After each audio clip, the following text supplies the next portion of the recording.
On a freezing December morning in 1887, the most powerful man in Pittsburgh made a discovery that would haunt him for the rest of his life.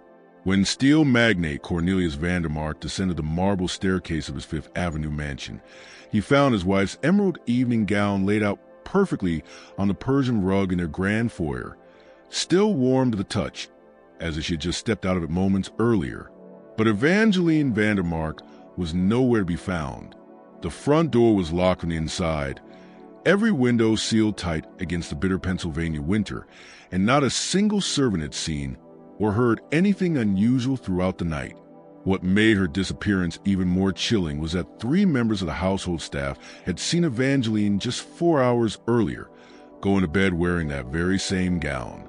Under pressure from Vandermark's powerful political connections, the Pittsburgh Police Department closed the case after only 6 days, citing a lack of evidence of foul play.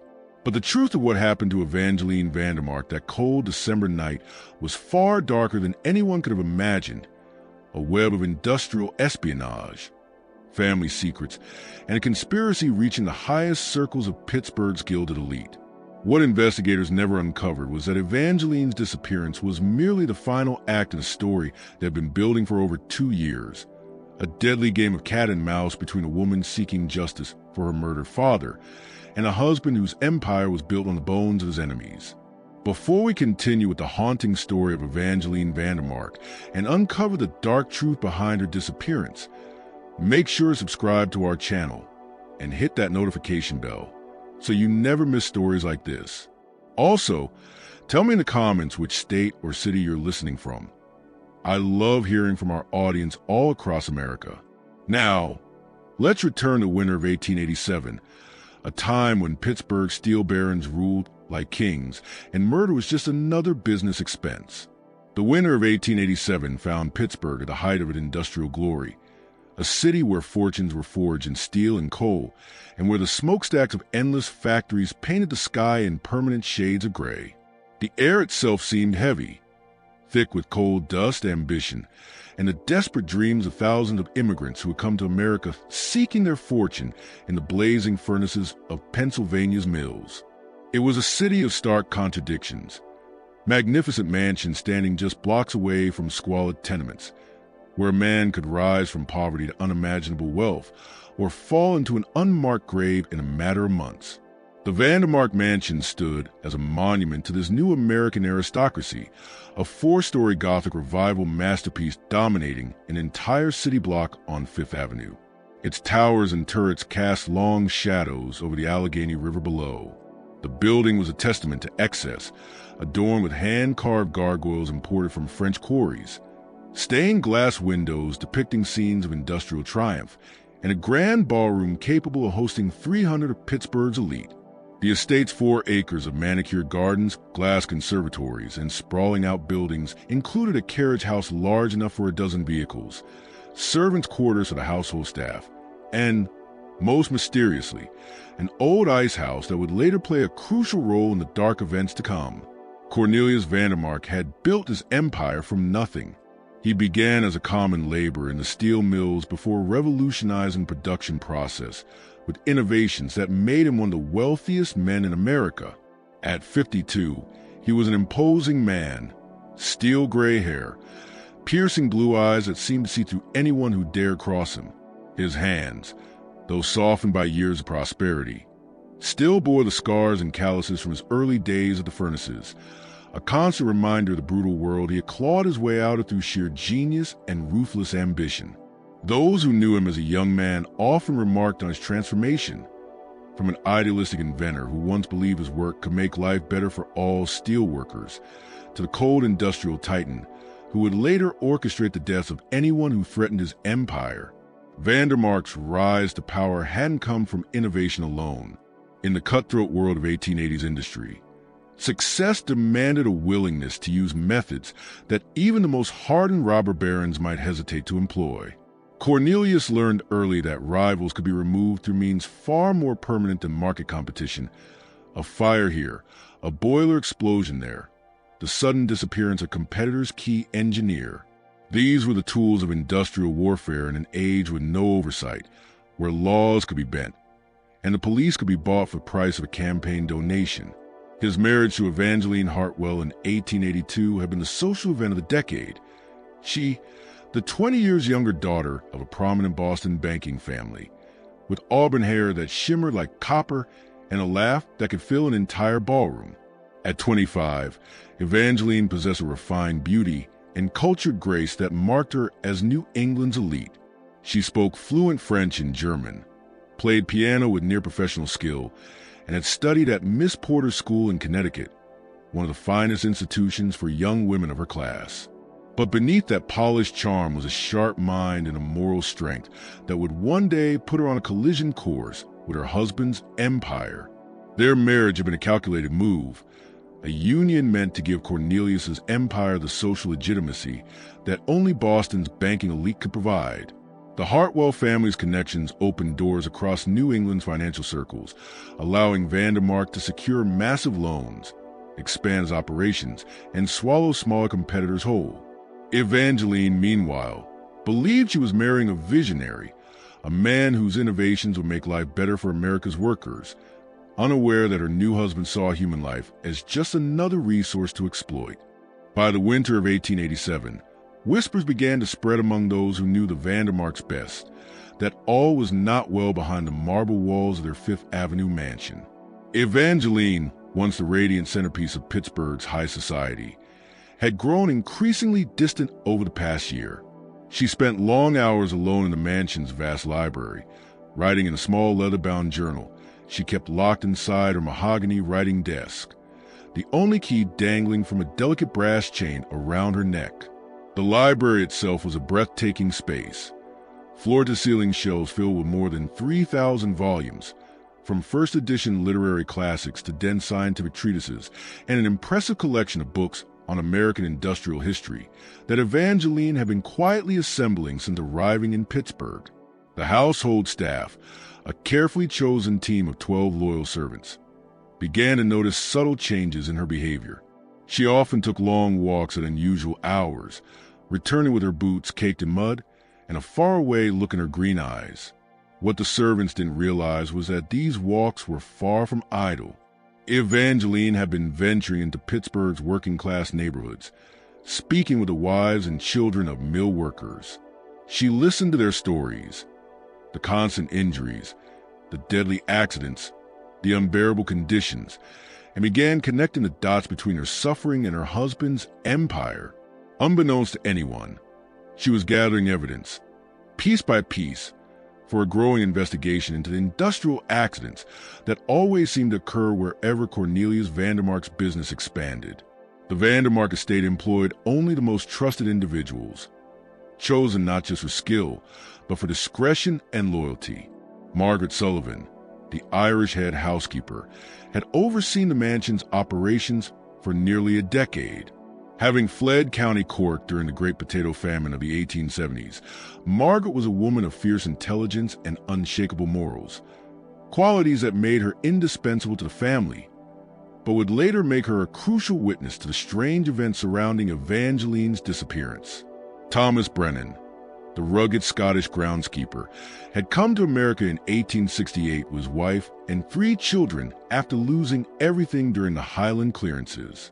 He took immense pride in keeping the estate's gardens immaculate, but his sharp eye and intimate knowledge of property would soon expose disturbing signs that the grounds were being used for something far darker than anyone imagined.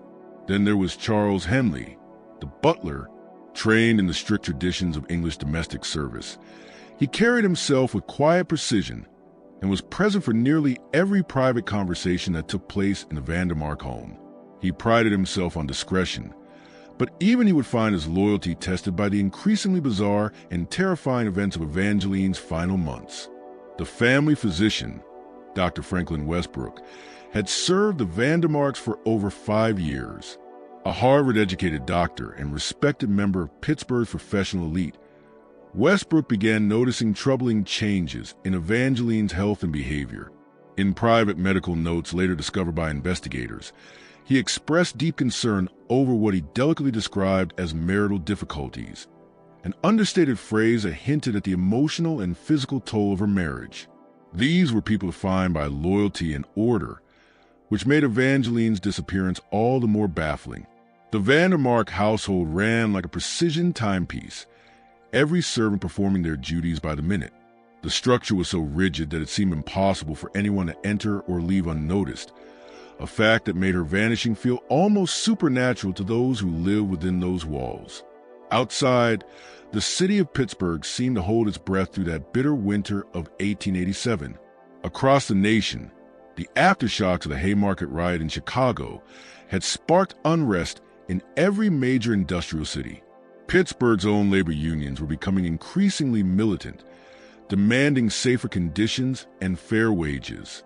And in the smoky backrooms of gentlemen's clubs and private offices, rumors circulated about a secret alliance of industrialists, powerful men who would do anything to maintain control of America's growing industrial empire, including silencing anyone who dared to stand in their way. The events of December 12, 1887, began like any other winter evening in the Vandermark mansion. Precise, predictable, and governed by routine. Margaret Sullivan later testified to police that she served dinner to Mr. and Mrs. Vandermark in the formal dining room at exactly 7 p.m. as always.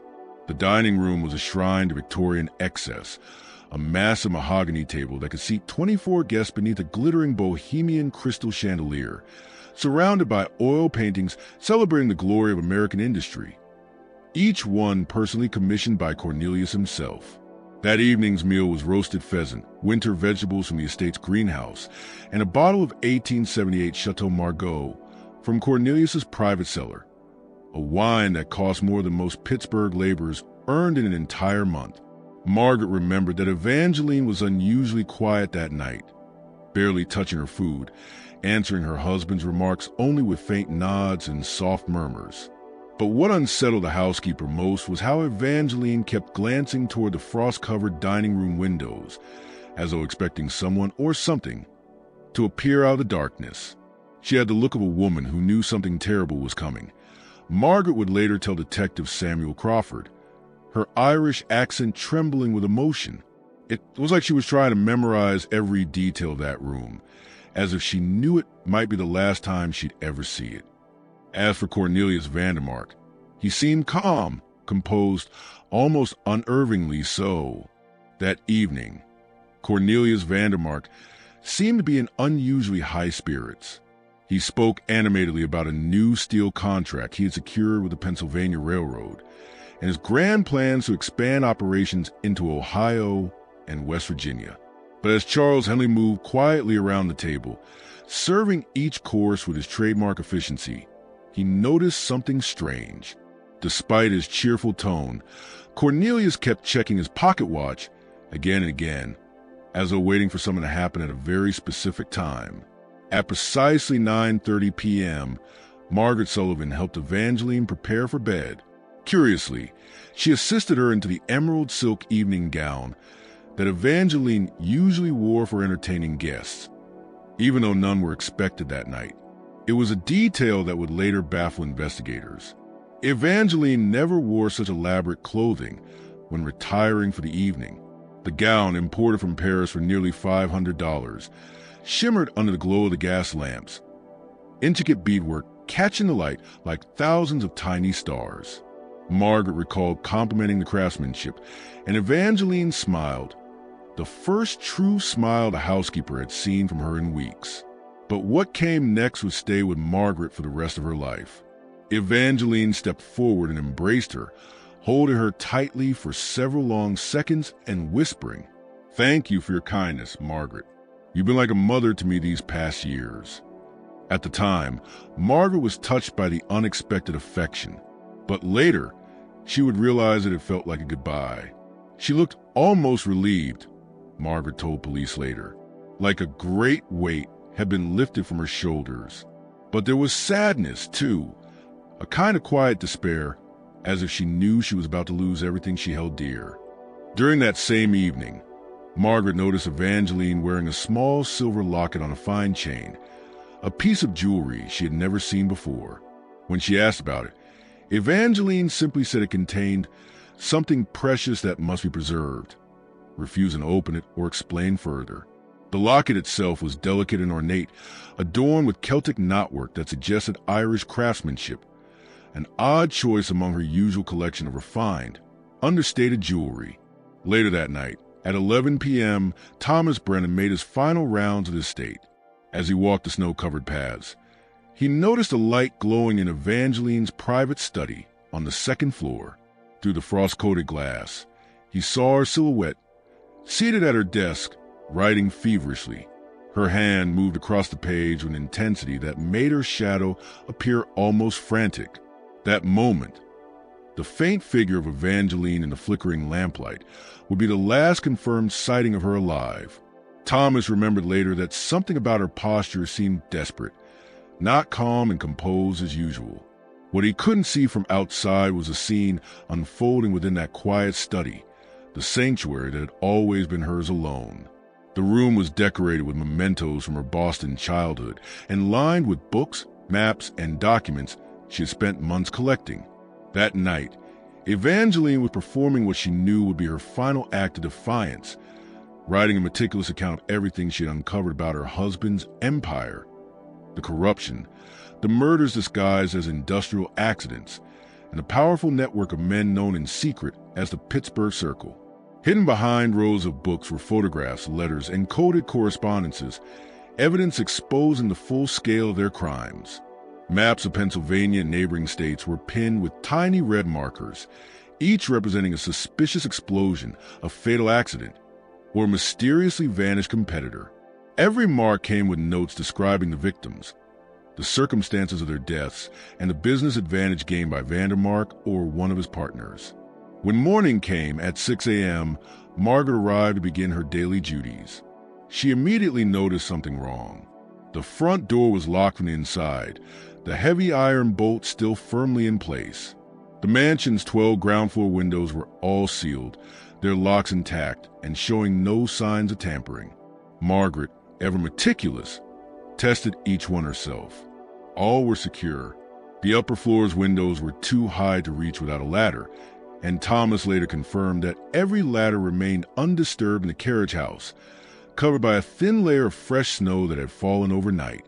That same snow told its own story, a perfect, untouched blanket stretching across the entire property. No footprints, no tracks, no sign that anyone had entered or left. If someone had left the house that night, they had done so without touching the ground. But it was a discovery in the grand foyer that froze Margaret where she stood and sent Charles Henley running for Thomas. There, laid out with ritual-like precision upon the imported Persian rug, was Evangelene's emerald gown. The fabric was still warm to the touch, as if it had been removed only moments earlier, and the faint scent of her lavender perfume lingered in the cold morning air like the ghost of her presence. The gown had been arranged with deliberate care, perfectly smooth, the beads glimmering faintly in the dim winter light. No seams were torn, no buttons missing, no signs of struggle. Beside it lay a single sheet of paper, a page torn from Evangelene's private journal. On it, written in her delicate, unmistakable handwriting, were only 4 words. The truth must survive. But there were other, subtler details, things that chilled the servants to their core. The Persian rug beneath the gown showed faint discoloration, as if someone had recently cleaned it with a chemical solvent. And the air in the foyer carried not only the lingering trace of lavender, but also a faint, sterile odor, something Thomas later described as like the stuff they use in hospitals to put people to sleep. Most unsettling of all was Evangelene's jewelry, her extravagant diamond and emerald wedding ring, worth more than most families' homes, lay abandoned on the marble floor beside the gown. But the small silver locket that Margaret had noticed the night before was nowhere to be found. It was as if whoever had undressed Evangelene had deliberately taken that single piece of jewelry while leaving behind items worth far more. When Cornelius was awakened and brought downstairs, his reaction both puzzled and unsettled the servants. Instead of showing the panic or desperation one would expect from a husband whose wife had vanished, he simply stood in the foyer for several long minutes, staring at the gown with an expression that Margaret would later describe as more fearful than surprised. as though he had been expecting this moment, dreading it even. His face was pale, but not with the shock of sudden tragedy. It was the pallor of a man finally facing catastrophe he had known was coming. What made things even stranger was his immediate behavior. Rather than ordering a search of the house or calling for the police, his first instruction was for Charles Henley to fetch his private secretary, Arthur Peaton, a nervous, thin man who handled Cornelius's most confidential business correspondence. His second instruction was to have Margaret gather all of Evangelene's personal journals and papers from her study, supposedly to look for clues about her disappearance.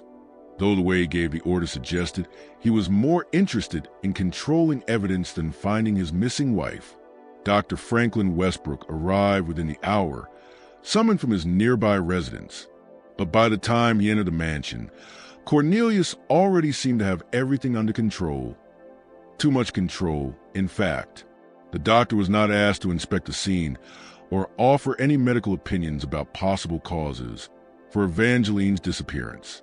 Instead, he was taken directly into Cornelius's private office for a private meeting that lasted nearly half an hour. When he finally emerged, he looked deeply troubled and refused to speak a word to anyone about what had been discussed. The most chilling discovery came from Thomas Brennan, who was inspecting the mansion grounds. While the snow surrounding the estate showed no footprints whatsoever, Thomas noticed something far more disturbing near the old ice house, a small stone structure built into the hillside behind the mansion. There, beneath a thin layer of freshly fallen snow, were dark stains on the ground that looked alarmingly like blood. When Thomas attempted to investigate further, Cornelius himself appeared and ordered him away from the area, claiming that the structure was unstable and strictly off-limits to the staff. The official investigation into Evangelene Vandermark's disappearance lasted only 6 days, a surprisingly short period for a case involving one of Pittsburgh's most prominent families. Detective Samuel Crawford, a 20-year veteran of the Pittsburgh Police Department, was assigned to lead the inquiry. But from the very beginning, his work was obstructed at every turn by what he later described in his private notes as interference from parties unknown. Crawford was an honest man in a city where honesty was often a luxury law enforcement could not afford. His persistence in uncovering the truth would ultimately cost him far more than his career. Known for his meticulous investigations and his almost supernatural ability to find evidence others overlooked, Crawford was tall and lean, with prematurely gray hair and sharp, penetrating eyes. He had solved some of Pittsburgh's most difficult cases through sheer tenacity and an unwillingness to accept easy explanations that didn't fit the facts. But the Vandermark disappearance tested every skill he had developed in 2 decades of police work. It presented a mystery that seemed to defy logic, while revealing a conspiracy so vast and well protected that even acknowledging its existence placed Crawford's life in danger. His first interviews with the household staff exposed several disturbing details that never appeared in the official police report.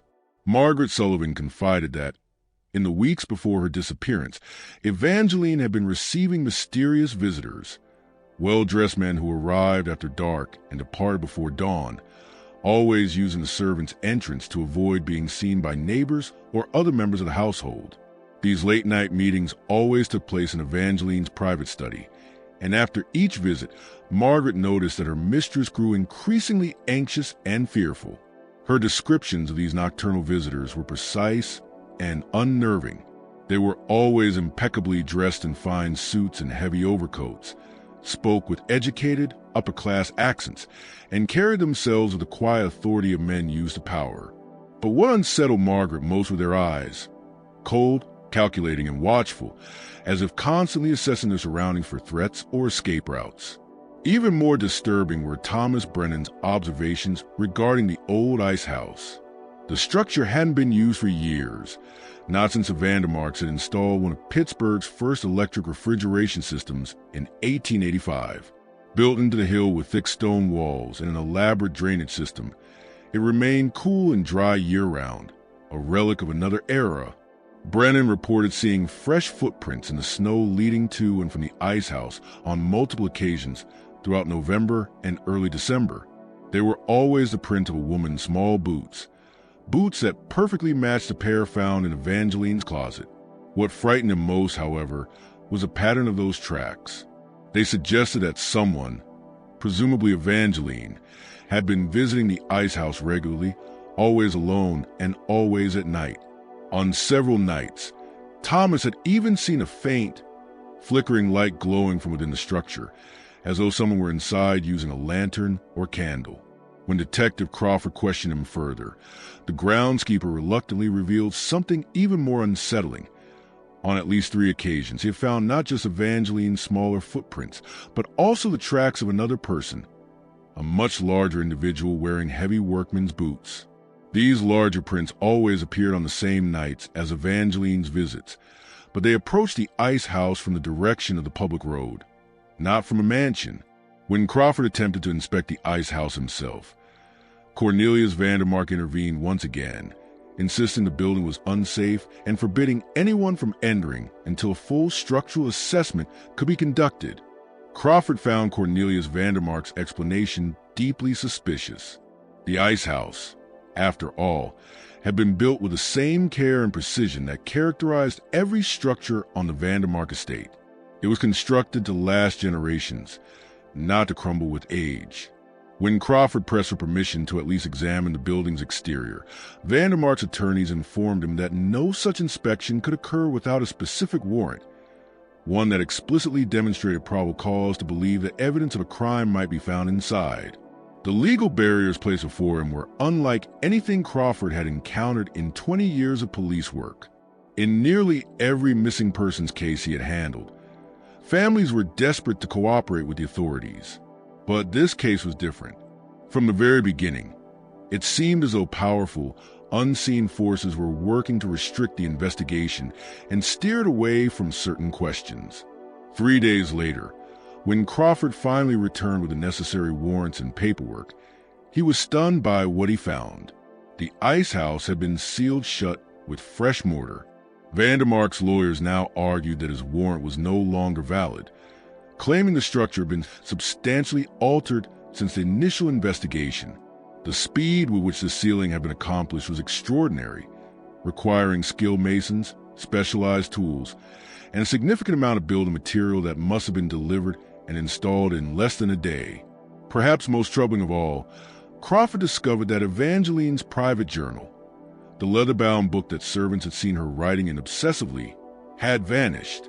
Her writing desk showed no signs of forced entry, and the only key to its lock had been in Evangelene's possession on the night she disappeared. When questioned about the missing journal, Cornelius claimed complete ignorance of its existence, though Margaret Sullivan swore under oath that she had seen him reading from it the very morning Evangelene went missing. The disappearance of the journal was no small matter. Several servants had described it as far more than a collection of personal reflections. According to Margaret, Evangelene had been recording something systematic, filling page after page with meticulous notes, sketches, and what appeared to be business correspondence. The book was thick, likely containing several hundred pages, and Evangelene had been writing in it daily for at least 6 months before her disappearance. Crawford's investigation soon expanded beyond the walls of the Vandermark estate. As he dug deeper into Evangelene's family background, he uncovered a troubling history.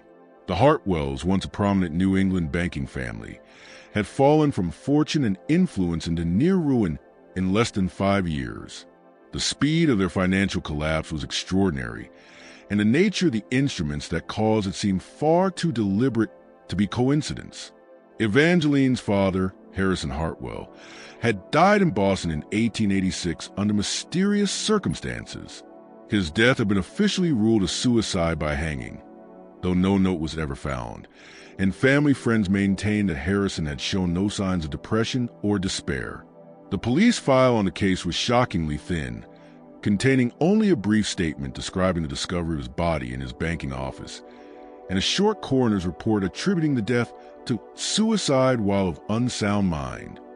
But when Crawford began digging into the details, he discovered far more than the official record suggested.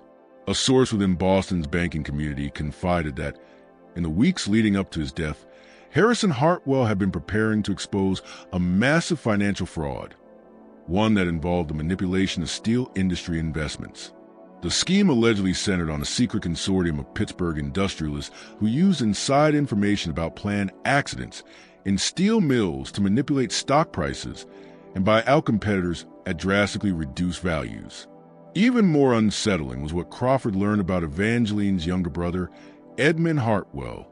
Family friends claimed that Edmund had left for California shortly after their father's death to seek his fortune, but none could provide proof of his departure or his whereabouts. Edmund, a bright young attorney and recent Harvard Law graduate, had been working closely with his father to investigate the same irregularities that had devastated the family's finances. Crawford's search for Edmund's trail revealed an ominous pattern.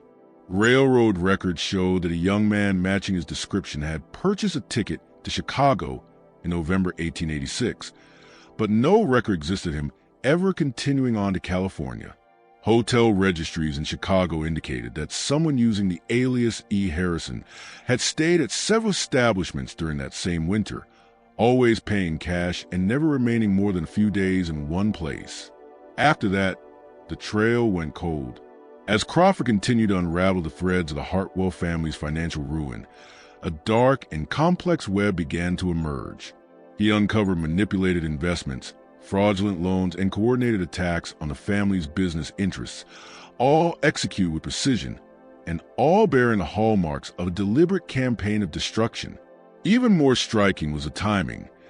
These financial assaults had coincided almost perfectly with Cornelius Vandermark's courtship of Evangelene. It suggested that their marriage may have been less about love and more about strategy, a means of neutralizing a threat and legitimizing Vandermark's growing industrial empire. But Crawford's most chilling discovery was the pattern that connected the Hartwells to others. Across New England and the mid-Atlantic states, he found a trail of similar financial collapses, families destroyed through targeted manipulations and industrial sabotage. Each of these families, he realized, had one thing in common. They either owned steel-related businesses, possessed sensitive information about industry practices, or had investigated labor and safety violations in the mills. And in every case, their assets were later acquired by companies linked to the same small group of powerful Pittsburgh magnates. In his private notes, Crawford began to put the pieces together. Evangelene Vandermark's disappearance, he concluded, was not an isolated tragedy. It was part of a much larger pattern. He had uncovered evidence suggesting the existence of a secret organization, a shadow network of industrial leaders who had systematically murdered and manipulated their way to control of America's steel industry. The explanation struck Crawford as deeply suspicious, especially given that the ice house had been built with the same meticulous craftsmanship and durability that characterized all the structures on the Vandermark estate. When Crawford asked for permission to at least examine the exterior of the building, Vandermark's lawyers swiftly intervened. They informed him that any form of inspection would require a warrant, explicitly stating probable cause that evidence of a crime might be found inside. The obstacles thrown in Crawford's path were unlike anything he had encountered in over 20 years of police work. In most cases of missing persons, families were desperate for answers, eager to help in any way possible. But this was different. From the very beginning, it felt as though powerful forces were working behind the scenes to limit the investigation and block certain lines of inquiry. When Crawford returned 3 days later, now armed with the proper warrants, he discovered that the ice house had been freshly sealed with mortar. Vandermark's attorneys immediately argued that the warrant was no longer valid, as substantial modifications had been made to the structure. The speed of this work was remarkable. Sealing a building of that size would have required skilled masons and a significant amount of materials, all delivered and completed within hours. Perhaps most troubling of all was another discovery. Evangelene's private journal was missing. The leather-bound book, which servants had often seen her writing in obsessively, had vanished from her locked writing desk. The desk showed no signs of forced entry, and the only key was said to have been in Evangelene's possession at the time of her disappearance. When questioned, Cornelius Vandermark claimed to have no knowledge of any such journal, though Margaret Sullivan, one of the maids, swore under oath that she had seen him reading from it the very morning Evangelene went missing. This missing journal, seemed especially important. Servants described it as more than a simple diary. It contained research, detailed notes, sketches, and what looked like business correspondence. Margaret Sullivan told Crawford that Evangelene had been systematically documenting something, filling hundreds of pages over the past 6 months. Intrigued, Crawford began digging into Evangelene's background and her family's history. The Hartwells, once a powerful banking family in New England, had fallen into ruin within just 5 years, their fortune and influence wiped out by a series of financial disasters. The rapid collapse was suspicious, especially considering the strange financial instruments involved in their downfall. Evangelene's father, Harrison Hartwell, had died in Boston in 1886 under mysterious circumstances. His death had been officially ruled a suicide by hanging, though no note was found and friends insisted he had shown no signs of depression or despair. The Boston police file was thin, barely more than a short report describing the discovery of the body and a brief coroner's statement citing suicide, while of unsound mind. But Crawford's own inquiries uncovered disturbing new details. A source within the Boston banking community revealed that, in the weeks before his death, Harrison Hartwell had been investigating a massive fraud scheme involving the manipulation of steel industry investments. A group of Pittsburgh industrialists had allegedly been using inside information about planned accidents to manipulate steel prices and acquire rival assets at dramatically reduced values. Even more troubling was what happened to Evangelene's younger brother, Edmund Hartwell. Friends claimed he had left for California in late 1886 to seek his fortune after his father's death, but no one could provide proof of his journey or his whereabouts. Edmund had been a promising Harvard-trained attorney and had been assisting his father in uncovering the very financial irregularities that destroyed their family. Crawford traced Edmund's movements as far as Chicago, where railroad records showed a man matching his description had bought a ticket in November 1886, but there was no record of him continuing to California. Hotel registries listed in E. Harrison, staying briefly in several establishments at Winter, always paying cash and never staying long. After that, Edmund vanished completely. As Crawford pieced together the Hartwells' downfall, a chilling pattern emerged: a network of fraudulent loans, rigged investments, and targeted economic sabotage. The attacks on their finances coincided perfectly with Cornelius Vandermark's courtship of Evangelene. It now seemed possible that her marriage had been less about love or social alliance, and more about silencing a potential threat to Vandermark's empire. But this was only the beginning. As Crawford dug deeper, he uncovered similar cases across New England and the Mid-Atlantic. Families whose steel-related businesses had been destroyed through sudden accidents, insider manipulation, and economic ruin. In each case, their assets were quietly acquired by the same group of Pittsburgh industrialists. From these findings, Crawford began to form a terrifying hypothesis. Evangelene's disappearance was not an isolated case. It was part of a much larger operation, an organized effort to eliminate anyone who threatened a secret consortium that had been consolidating power for more than a decade.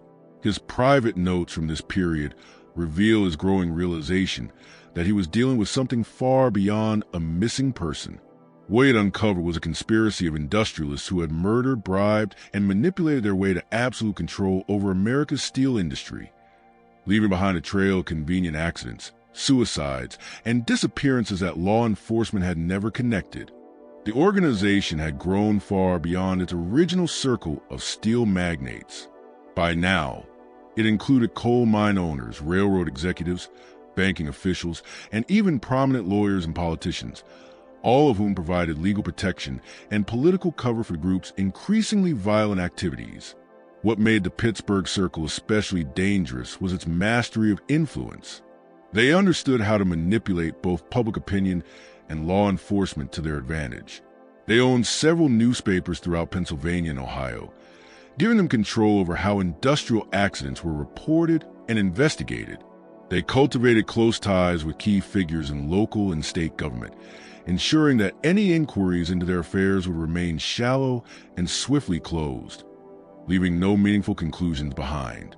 More chilling still, they had developed an extensive network of operatives, Former soldiers, private detectives, and professional killers, men who could carry out the Circle's orders efficiently, leaving behind no traceable link to the organization's leadership. Crawford's investigation into Evangelene's family history revealed that her father, Heiress Hartwell, had stumbled upon evidence of the Pittsburgh Circle's activities years earlier. While investigating irregularities in steel industry investments for his Boston banking clients, he had uncovered the first pieces of their conspiracy. Harrison had been preparing to expose them when he was murdered in his office, his death staged to look like suicide. The same fate had apparently been planned for Edmund Hartwell, Harrison's son, but the young attorney had managed to flee Boston before the Circle's assassins could find him. Crawford's private notes from this period revealed his growing realization that Evangelene herself had learned the truth about her family's destruction and had begun her own secret investigation into the Pittsburgh Circle from within her marriage to one of its founding members. Those mysterious late-night visitors to the Vandermark mansion were no longer a mystery to Crawford. He now believed they were co-conspirators in Evangelene's investigation, perhaps even her brother Edmund, working with a small group of reformist journalists and honest law enforcement officials to gather evidence against conspiracy. But Crawford's most chilling discovery came when he traced the ownership of several properties purchased by shell companies connected to Vandermark's vast business empire. One such property stood out, a remote farmhouse in Westmoreland County, about 30 miles southeast of Pittsburgh. The property had been quietly purchased in 1886, not long after Evangelene's marriage to Cornelius began to fracture. It had been maintained as a private retreat, far removed from the scrutiny of Pittsburgh's social elite. When Crawford discreetly visited the farmhouse in late April of 1888, he found clear signs that someone had been living there intermittently for several months. The farmhouse itself was modest but refined, furnished with simplicity that suggested comfort rather than luxury. It felt like a refuge, a place of secrecy and safety. What struck Crawford most, however, was how carefully the property had been fortified. Heavy shutters covered every window, the doors were reinforced, and several cleverly hidden passages connected different rooms of the house, features clearly designed to protect whoever lived there. In a small study, Crawford found what could only be described as a command center for a massive, clandestine investigation into the Pittsburgh Circle. The walls were covered with maps of Pennsylvania, marking the locations of industrial accidents. Newspaper clippings detailed unexplained explosion fires and financial collapses. And pinned to one wall was a sprawling chart that Crawford later described as a spider's web of corruption, a visual record of how Vandermark's empire had expanded through the systematic destruction of his competitors. The study also contained an enormous archive of evidence, photographs, letters, ledgers, and documents that collectively painted a damning portrait of the Circle's crimes. There were records of steel prices being manipulated through coordinated shutdowns and artificial shortages. There were letters between Circle members discussing specific targets for elimination and the precise methods they would use. Most disturbing of all were the photographs. They appeared to have been taken covertly, showing Cornelius Vandermark and other powerful industrialists in secret meetings, planning what could only be described as acts of terrorism against their rivals. But the farmhouse held one final horror. In the cellar, hidden behind a false wall Crawford discovered purely by accident, after noticing a slight discrepancy in the room's dimensions, was a concealed chamber. Inside were dozens more photographs and files. These revealed that the Pittsburgh Circle's crimes extended far beyond industrial sabotage. They were involved in political assassinations, judicial corruption, and the systematic elimination of journalists and labor leaders who had dared to challenge them. Among these photographs was one that made Crawford's hands tremble as he held it. It showed the interior of the Consolidated Steelworks boiler room. Certain structural points were marked in red ink, and in the margins were handwritten notes, unmistakably in Evangelene's elegant script, describing the optimal placement for maximum impact. The photograph was dated November 15, 1887, less than a month before Evangelene's disappearance, and nearly 4 months before the explosion that killed 17 workers. The implications were staggering. It appeared that Evangelene herself had not only uncovered the Circle's plans with Consolidated Steelworks explosion, but had somehow been directly involved in its preparation. However, Crawford's meticulous study of the remaining documents revealed a far more complex and deeply tragic truth. Evangelene had indeed played a role in the planning, but not as a willing accomplice. Correspondence found within the hidden chamber showed that she had been coerced into cooperating, forced to provide intelligence on rival companies under threat of harm to her missing brother, Edmund. The Circle had used Edmund's life as leverage, blackmailing Evangelene into aiding their sabotage while using her marriage to Cornelius as perfect cover. But she had not been idle. Evangelene had been secretly documenting everything, building a complete case against the organization from the inside while pretending to obey their commands. Crawford's investigation took an even darker turn when he discovered a new set of letters. Correspondence between Evangelene and a man identified only by the initials YH. The letters had been hidden inside a hollowed-out book in the farmhouse library, and they revealed something extraordinary. Edmund Hartwell was still alive, living under an assumed identity. Edmund worked in secret to help his sister gather evidence against the Pittsburgh Circle. The letters revealed a carefully constructed plan, one designed not only to expose the conspiracy, but also protect both siblings and the witnesses who might come forward. Yet, the final letter in the collection, dated December 10, 1887, just 2 days before Evangelene's disappearance, contained a message that sent a chill down Detective Crawford's spine. Our father's death was not suicide. C knows we've uncovered the truth about the Circle. They intend to eliminate us both within days. I've hidden copies of all the evidence in several places. If anything happens to me, remember our childhood hiding spot. The truth waits there. Do not trust anyone in Pittsburgh. The corruption runs deep, reaching the highest levels of government. Trust only the contact in Chicago whose name I gave you. Time is running out. V. The letter was accompanied by a detailed map of the Vandermark estate, with several areas marked, likely the locations of hidden caches of evidence. Most notable of all was a marking on the old ice house, suggesting that additional documents were concealed within that structure. Crawford suddenly understood that Evangelene's frequent visits to the ice house had not been secret meetings with co-conspirators at all. They had been missions to hide the evidence that could one day bring the Pittsburgh Circle's crimes to light. As he pieced together the full scope of her actions, Crawford began to comprehend the extraordinary courage that had driven her in those final months. She had discovered that her marriage was part of a vast conspiracy, one that had murdered her father and destroyed her family. But instead of fleeing or seeking protection, she had chosen to stay, using her position as Cornelius Vandermark's wife to gather proof that could destroy the organization from within. She had been living a dangerous double life, pretending loyalty to the Circle's demands while secretly documenting their crimes and planning their exposure. But just as Crawford prepared to recover the evidence hidden in the Vandermark ice house, the investigation took a darker turn. He began noticing things, subtle at first, but impossible to ignore. Strange men loitering near his boarding house late at night. Letters that arrived already opened. Witnesses who once spoke freely now denied ever meeting him, their eyes filled with quiet fear. Then, without warning, the investigation came to an abrupt and tragic end.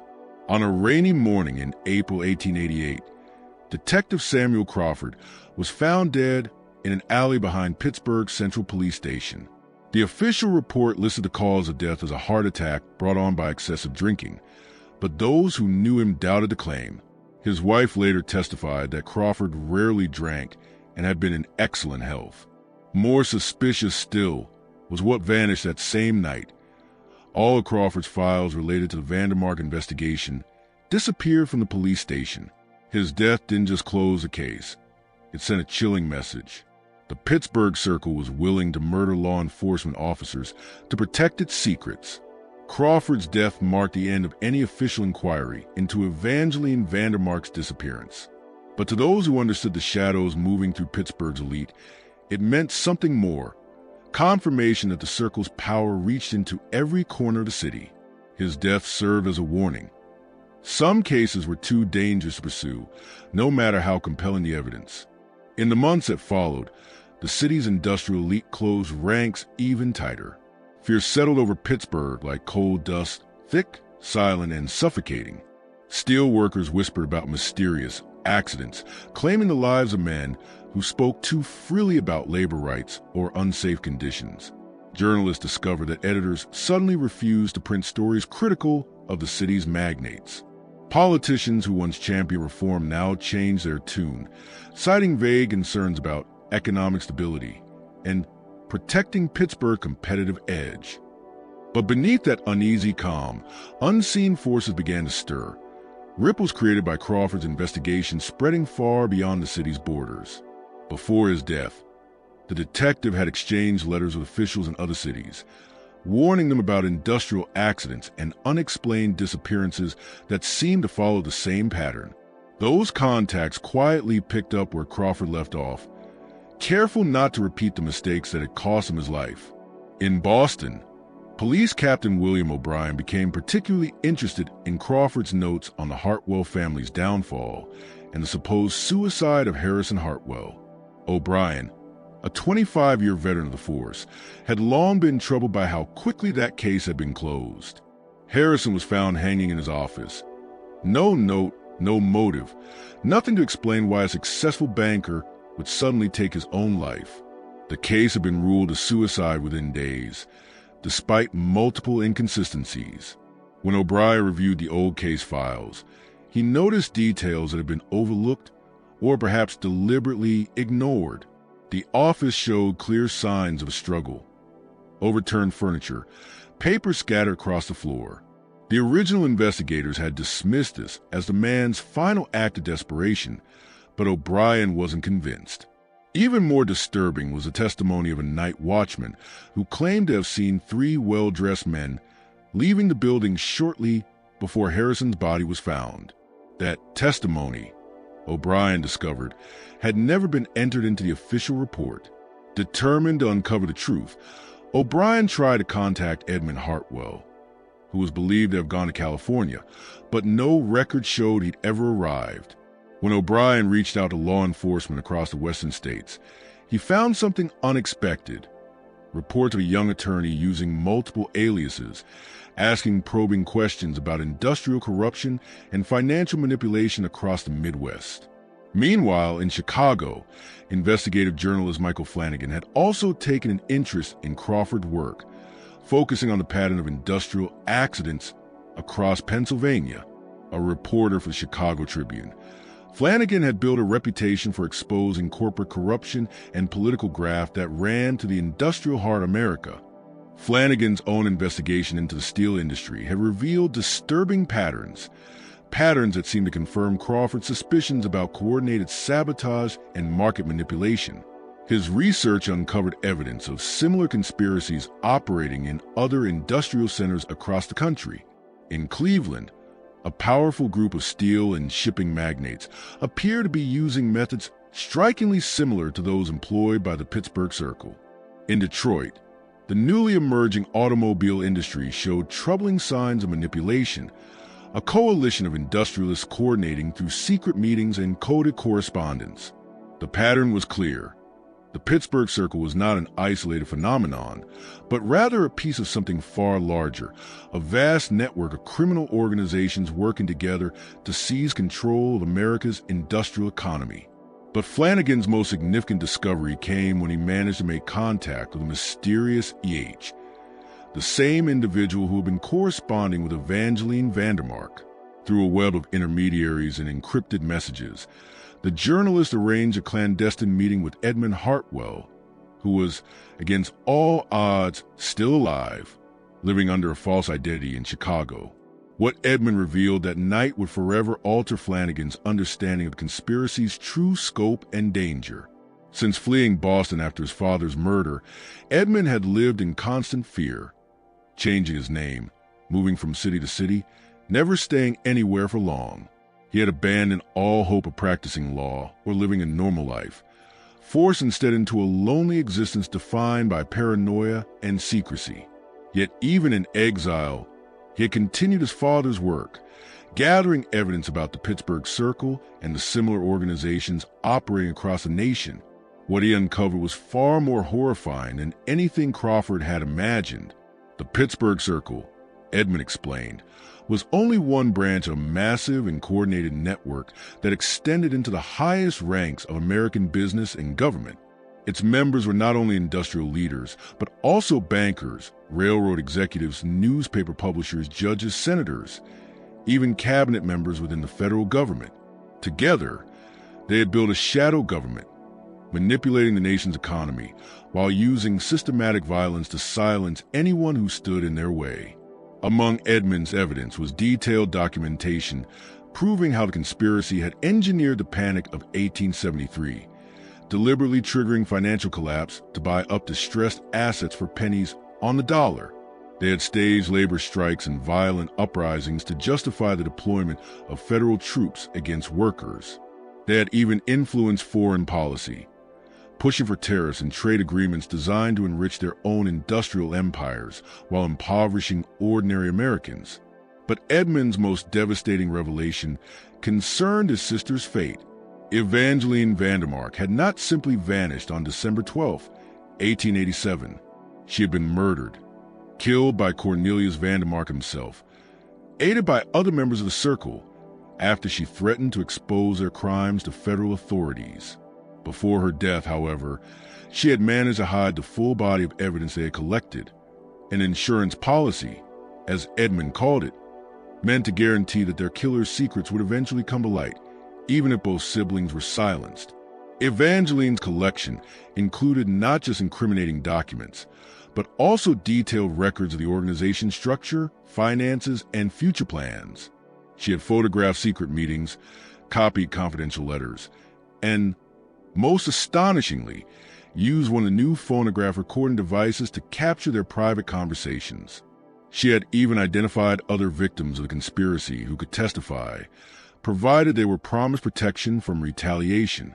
Flanagan's meeting with Edmund took place in an abandoned warehouse on Chicago's South Side, chosen carefully because it offered multiple escape routes and allowed them to watch for surveillance. Edmund had become an expert in such precautions, yet even he knew that no amount of planning could guarantee their safety from an organization with that kind of reach. During their tense discussion, Edmund revealed that he and Evangeline had devised an intricate plan to destroy the Pittsburgh Circle once and for all.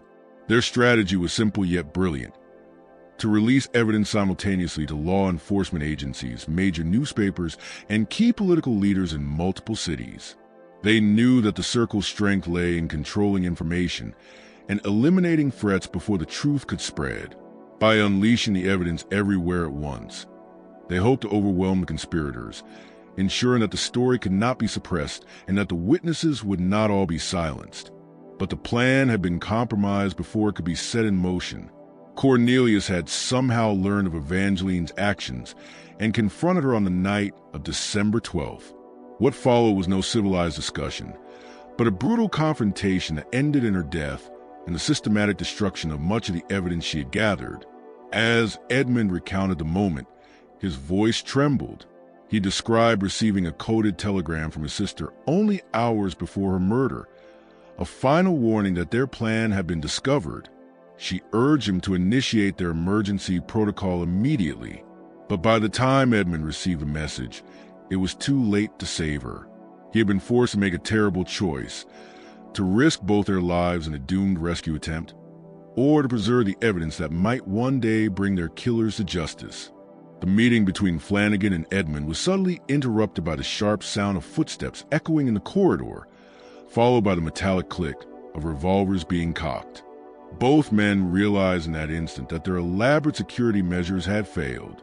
The Circle's agents had found them. As they prepared for what seemed certain to be their final moments, Edmund pressed a small leather portfolio into Flanagan's hands. Inside, he whispered, were the locations of Evangeline's hidden evidence caches and the names of the few remaining witnesses still brave enough to speak. And just when it seemed that the horror in Pittsburgh had reached its end, it was only beginning. Chills. Share this video with a friend who loves dark mysteries. Hit that like button to support our content, And don't forget to subscribe so you never miss stories like this. Now, let's uncover what happens next in this deadly game of cat and mouse between truth and power. What followed was a desperate chase through the darkened streets of Chicago. Edmund and Flanagan barely escaped their pursuers. Thanks to a mix of luck, sharp instincts, and the quiet aid of sympathetic workers who had their own reasons for opposing the industrial conspiracy. But even in their escape, both men knew their lives had changed forever. They were now marked men, hunted by an organization with almost unlimited reach and a demonstrated willingness to kill anyone who threatened its power. The implications were terrifying. The Pittsburgh Circle's influence extended far beyond Pennsylvania. Its network of agents and informants vast and disciplined enough to find and eliminate enemies in any city. Edmund realized that his months of careful hiding had only ever offered temporary safety. His sister's death was not the end. It was the beginning of a new phase in the conspiracy's relentless effort to erase every trace of their crimes. Flanagan understood the weight of what he carried. The leather portfolio Edmund had entrusted to him contained more than evidence of past atrocities. It held detailed plans for future operations, ones that could alter the lives of thousands of workers and destabilize entire regions of the country. The confrontation that sealed Evangelene Vandermark's fate began at exactly 11:47 p.m. on December 12, 1887. Cornelius entered her study without knocking, a silent breach of the cold civility they had maintained for months. Evangelene looked up from her writing desk to find him standing in the doorway, his face twisted with a fury she had never seen before. Behind him stood two other men she recognized from countless social gatherings, fellow members of what she now knew to be the Pittsburgh Circle. "Did you really think I wouldn't discover your little investigation?" Cornelius asked, his voice dangerously calm, the kind of quiet menace that was far more terrifying than any outburst. In his hand, he held copies of the photographs she had taken, the documents she had stolen, and, most damning of all, the letters exchanged with her brother, Edmund. "You've been very clever, my dear wife," he continued, "but not clever enough." Evangeline understood in that instant that her months of planning had come to an end. She had prepared for this. She had hidden the evidence, ensuring that Edmund could continue their work even if she did not survive. But knowing what was coming and facing were two entirely different things. That night, the truth of Evangelene Vandermark's fate was sealed, not in the courts or newspapers, but behind the brick and mortar of her own home. For more than 3 decades, her secret would remain buried, until an unexpected discovery in 1921 would finally bring the dark truths of Pittsburgh's industrial elite back into the light. The years between 1888 and 1921 hung over Pittsburgh like a suffocating silence. The Pittsburgh Circle continued its operations, now with even greater secrecy and precision. Its power solidified to the elimination of every significant threat. Cornelius Vandermark grew wealthier and more respected, sitting on the boards of major banks and railroad companies across the Northeast. To the public, he was the perfect image of industrial success, a visionary, a self-made man. But those closest to him whispered of changes. He had grown cold, paranoid. He installed new locks, reinforced doors, and secret mechanisms throughout the mansion. He never remarried, claiming that the loss of his beloved Evangeline had broken his heart. The irony, this public performance of grief for the woman he had murdered, was perhaps the cruelest deception of all. Then, in 1921, nearly 2 decades after Cornelius's death, renovation work began on the old Vandermark mansion. The estate had changed hands several times, serving as a private residence, a gentleman's club, and even a meeting hall for steel executives. During restoration of the library, construction workers noticed something strange. The room's interior dimensions didn't match the building's external measurements. Behind the oak panel wall, they uncovered a sealed chamber, hidden for over 30 years. Inside that secret room, perfectly preserved, was Evangeline's complete archive of evidence against her husband and his associates. The chamber measured roughly 8 by 12 feet, lined with shelves and a small desk positioned near a concealed ventilation system, a design that had kept the air fresh and the documents intact through decades of darkness. It had clearly been built as both a secure vault and a refuge, accessible through a rotating section of the library's bookshelf. There, workers found over 200 documents, photographs, and personal letters, together forming a chilling account of systematic murder disguised as industrial accidents. Evangelene had spent her final months meticulously documenting how Cornelius and the Pittsburgh Circle orchestrated the deaths of dozens of competitors, labor organizers, and reformers, anyone who dared challenge their control of Pennsylvania's industrial wealth. The evidence was overwhelming, so detailed and comprehensive that, had it been discovered in her lifetime, it would have brought down some of the most powerful men in America. Among the most damning materials were detailed financial records showing how Circle members profited from insider knowledge of planned accidents. They short-sold rival company stocks mere days before the explosions or fires occurred, then used the profits to fund bribes, hush money, and the salaries of their hired killers. And within the stacks of paper and photographs was perhaps the most haunting evidence of all, Evangelene's secret photographs, taken with concealed camera during the Circle's private gatherings at the Vandermark mansion. In these frozen images, the faces of Pittsburgh's most respected men were revealed, smiling, drinking, and quietly plotting the destruction of anyone who dared to stand in their way.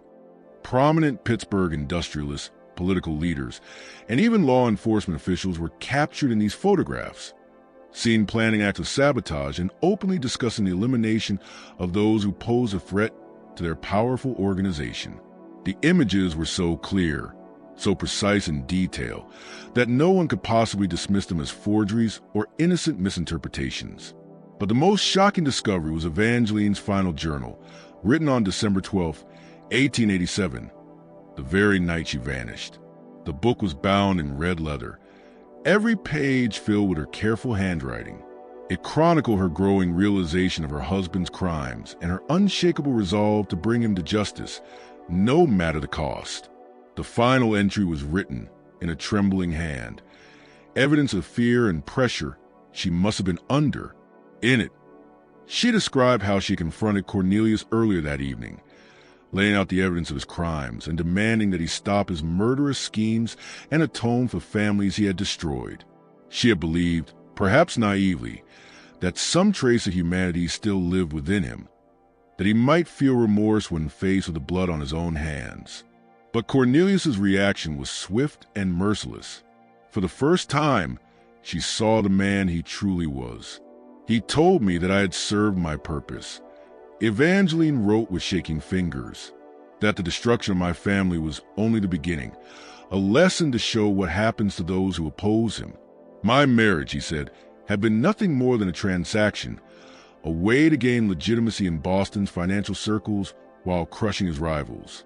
But now, I had become a liability, one he can no longer tolerate.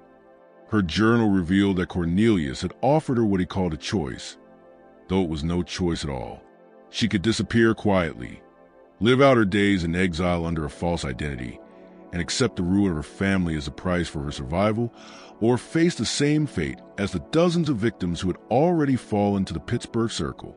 But Evangelene had been preparing for this moment for months, working with her brother Edmund, who had indeed been hiding in Chicago under an assumed name.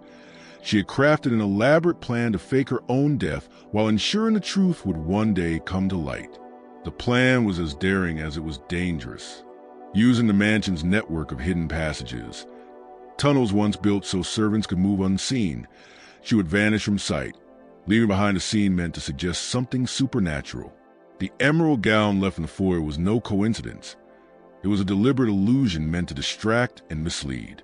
On the night of December 12th, Evangelene used those secret corridors, the same ones Cornelius had used to meet with his co-conspirators, to try to escape. But her plan contained one fatal flaw. She had underestimated not only her husband's cruelty, but his intimate knowledge of every hidden corner of the mansion. The passages had been constructed under his direct supervision. He knew every panel, every hidden entrance, every way out. Her journal's last unfinished entry told the rest. As she prepared to flee, she heard footsteps in the hallway, voices she recognized, belonging to members of the Pittsburgh Circle. Realizing her husband had discovered everything, she made a desperate decision. She gathered her evidence and fled into the secret chamber behind the library, sealing herself inside with her archive of truth, hoping she could escape once the danger had passed. But that hidden refuge became her tomb. When Cornelius and his associates discovered her location, they sealed the chamber from the outside, ensuring both the woman and her damning evidence would never see daylight again. When construction workers finally uncovered the chamber in 1921, they found far more than documents. In one corner, beneath a pile of moth-eaten curtains and the remains of collapsed shelving, lay human bones. The skeletal remains of a woman still wearing fragments of an emerald silk gown, along with jewelry matching Evangelene Vandermark's personal effects. A locket found among the remains contained a photograph of Heiress and Hartwell and an inscription that read, "To my beloved daughter, Evangelene, may you always fight for justice, no matter the cost. Father, 1882. The discovery confirmed what many had long suspected, that the remains were indeed those of Evangelene Vandermark, and that her death had been as tragic as it was heroic. The medical examiner's report, though limited by time and decay, concluded that the woman had died from a blow to the head, unmistakably murder. Marks on the skull and defensive wounds on the arm bones revealed that she had fought desperately before succumbing to her attackers. But perhaps most haunting of all was the evidence that Evangelene had been walled up alive. Scratches covered the brick walls, and fragments of broken pottery lay near her remains, signs of a desperate attempt to claw and dig her way out as the chamber filled with darkness. Her final moments were a nightmare beyond imagination. Trapped, suffocating, surrounded by the very proof she had died to protect. And yet, even in her final agony, she left behind one last message, carved into the wooden floor with what appeared to be a piece of her jewelry. Just 2 words. Edmund, the circle continues. The words carved into the wooden floor said simply, "Stop them. Justice for father. Ev. 1887. That final message proved beyond doubt that Evangelene Vandermark had never surrendered her resolve. Even as her life faded in darkness, she was thinking of justice, urging her brother to continue the fight that had already cost her everything. The discovery of her remains and the vast archive she left behind ignited a new investigation into the long-suspected crimes of the Pittsburgh Circle, a secret cabal that had quietly controlled Pennsylvania's industrial empire for more than 40 years. This time, the investigation would not be left to the compromised local authorities. It was led instead by federal agents, acting under the direction of Attorney General Harry Dogie, who recognized that what had been uncovered went far beyond the boundaries of a single city or state. What they found inside Evangeline's hidden chamber was overwhelming.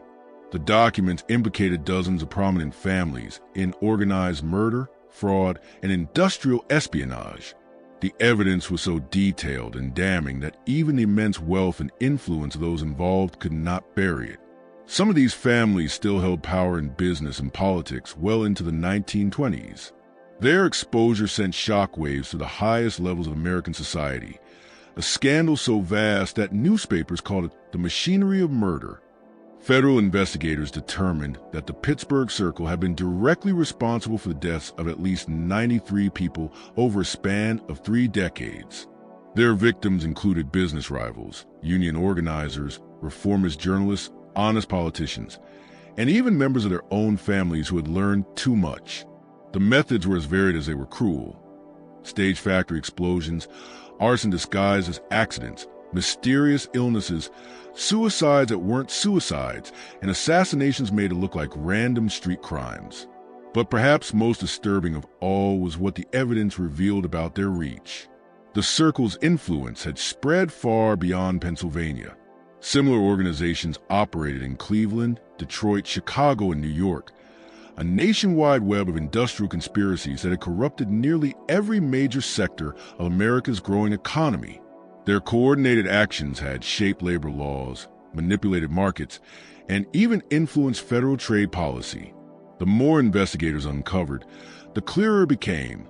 The rise of American industry had been built, in part, on a foundation of blood and silence. When agents finally located Edmund Hartwell, now living in Los Angeles under the alias Edward Harrison, he confirmed the authenticity of the archive. With the weight of 30 years of fear and grief in his voice, Edmund told investigators, Evangeline knew she was walking into a trap that night. She knew they'd kill her, but she believed her evidence would be found, that the truth would survive, even if she didn't. She was willing to die to make sure her father's death wasn't in vain. His testimony provided crucial context for the documents found in the chamber. Edmund revealed that he and his sister had once worked with a small network of reformist journalists and honest detectives to expose the Circle, but one by one, their allies had either vanished or died in mysterious accidents. His survival, he explained, had only been possible because he had abandoned his identity, his career, and any hope of returning home.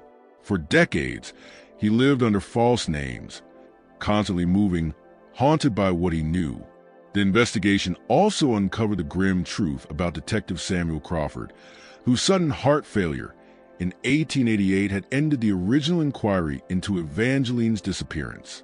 Crawford had, in fact, been poisoned, the toxin designed to mimic a natural death. His case files had been destroyed to protect the conspiracy, but Crawford's widow had secretly hidden a set of his personal notes before they could be seized. Those notes, discovered in 1921, confirmed the detective had come perilously close to exposing the Circle's inner workings before he was silenced. The federal investigation soon reached higher than anyone imagined. Senators, congressmen, and even federal judges were implicated, either as active conspirators or as beneficiaries of bribes that bought their silence. The resulting scandal became the largest corruption inquiry in American history at that time. Dozens of public officials resigned, were removed, or quietly disappeared from the record altogether. In 1923, the Vandermark mansion, the site of so many unspeakable crimes, was demolished. The official reason was structural decay, but locals whispered that it was an attempt to erase the last physical trace of conspiracy. A small park was later built on the site, with a modest memorial dedicated to the victims of industrial violence. No mention was made of Evangelene Vandermark or the Pittsburgh Circle. Some truths, it seemed, were still too dangerous to speak aloud. Cornelius Vandermark's vast business empire was quietly dismantled after the investigation. Its assets were divided among a labyrinth of shell companies and charitable trusts, carefully designed to obscure their origins. Yet many of the same families tied to the Pittsburgh Circle continue to shape American industry well into the 20th century, their names still engraved on universities, hospitals, and public monuments. Their fortune survived, their legacy endured, and their crimes were forgotten. Still, the exposure of the Circle's activities forced long overdue reform. Public outrage led to new federal safety laws, stricter labor protections, and the creation of oversight agencies designed to prevent corporate corruption of that scale from ever happening again.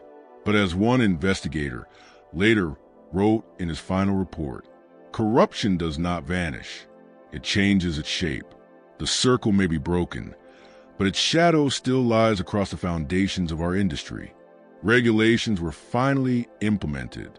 Labor unions gained legal protections that had long been denied, and oversight mechanisms were established to prevent the systematic violence and corruption that had plagued the early steel industry.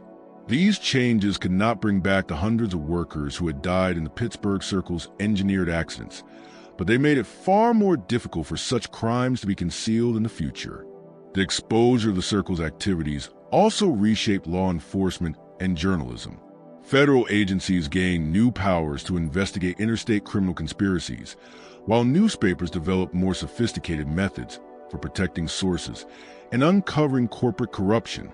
The case became a touchstone for investigative journalists throughout the 20th century, showing both the importance of relentless inquiry and extreme dangers faced by those who challenge powerful criminal organizations. Evangeline's sacrifice was not in vain. The partial exposure of the Pittsburgh Circle's crimes led to greater oversight of industrial safety and labor practices across Pennsylvania and neighboring states. Labor organizations, armed with evidence of systemic violence against workers, successfully pushed for safety regulations and worker protection laws that saved countless lives in the decades that followed. The conspiracy's methods of manipulation and intimidation became increasingly difficult to employ as public awareness grew and oversight mechanisms strengthened.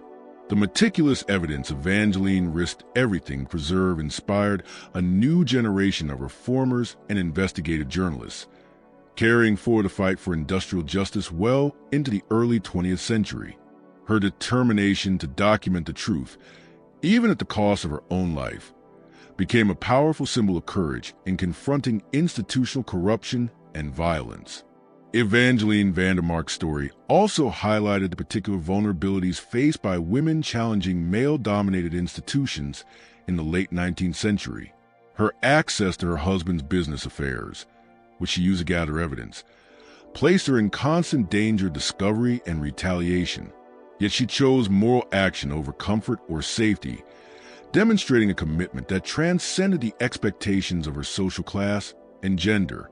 This mystery shows us how power and greed can corrupt even the closest relationships, transforming a marriage founded on love and trust into a tool for manipulation and control. Evangelene disappeared into the darkness of that December night in 1887, but her determination to reveal the truth ultimately outlived her murderers. Her evidence brought a measure of justice to victims, even if it arrived 3 decades too late. The case demonstrates that individual acts of courage can have consequences far beyond their immediate context. Evangelene's secret investigation, conducted at enormous personal risk, laid the groundwork for reforms that improved the lives of thousands of workers and helped establish precedents for federal oversight of corporate crime. Principles that continue to influence American law enforcement today. Perhaps most importantly, her story reminds us that the pursuit of justice often demands extraordinary sacrifice from ordinary people. Her willingness to risk everything to expose her husband's crimes, even knowing it would likely cost her life, represents a kind of moral courage that has driven progress throughout American history. The mystery of Evangelene Vandermark's disappearance was ultimately solved not through forensic genius or brilliant detective work, but through the passage of time and the inevitable decay of the structures that had concealed the truth. Her voice, silenced in 1887, finally spoke again in 1921, ensuring that her sacrifice would not be forgotten and that the victims of the Pittsburgh Circle would finally receive the justice denied to them for over 30 years. What do you think of this story? Was everything revealed, or do you believe there are still secrets hidden in the shadows of America's industrial past? Could similar conspiracies exist today, leveraging modern technology and global reach to eliminate threats and manipulate markets? Leave your thoughts in the comments below. If this tale gave you chills, subscribe, hit the notification bell, and share it with someone who loves mysteries that blur the line between historical fact and terrifying possibility. See you in the next story.